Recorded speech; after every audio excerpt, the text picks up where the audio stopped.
IG Sindh के ॿुधाइण था चाहियूं। IG सिंध साहब, तूं ईअं IG न थियो आहीं। तूं हर तरह जी बूट पॉलिश करे वॾेरनि जा सरदारनि जा बूट पॉलिश करे तूं IG सिंध बणियो आहीं। असां सम्झूं था तूं मुसलसल नाकाम रहियो आहीं। जेकॾहिं तुंहिंजे हूंदे जान मोहम्मद मार खे सरियाम क़तल कयो थो वञे ऐं तूं हुन जा कातिल अरेस्ट नथो करे सघीं त पोइ तोखे IG सॾाइण जो हक़ ई नाहे। असां सम्झूं था हिन सिस्टम जो ज़िम्मेवार तूं आहीं। अॼु तुंहिंजी पुलिस हर तरह साॻी भड़वत पई करे वॾेरनि जी।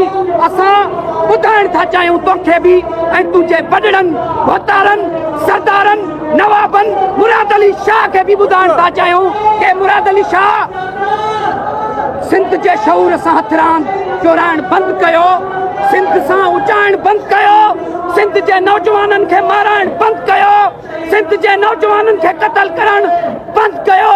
ख़ुदा जी ज़ात जो कसम आहे जेकॾहिं तव्हां पंहिंजे सिस्टम ते कंट्रोल न करे सघायो त तव्हांजे गिचीअ में हथ विझी करे CM हाउस खां कीले करे कराची प्रेस क्लब खां वज़ीर आला साहब इस्लामाबाद ताईं तुंहिंजे गिचीअ में रसा विझी तोखे गिरींदासीं।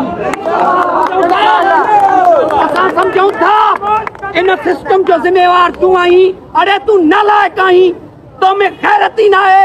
तूं साहब ही जान मोहम्मद जा कातिल गिरफ़्तार न किया आहिनि। उन बदिले तोखे वॾेरनि चैलेंज करे शहीद नसरुल्लाह खे क़तल करायो आहे। अञा कहिड़नि खे क़तल कराईंदे वज़ीर आला साहब? पर ॿुधी छॾ, ही सिंध जो शऊर ख़तम थियण वारी न आहे। हिकिड़े खे मारींदे हज़ार पैदा थींदा, हज़ारनि खे मारींदे तुंहिंजे सोच खां बि वधीक नौजवान पैदा थींदा। ॿुधी छॾ मुराद अली शाह साहब कि हम हैं खामोश कि बरहम न हो आलम का निज़ाम। ये समझते हैं कि हमें ताकत फरियाद नहीं।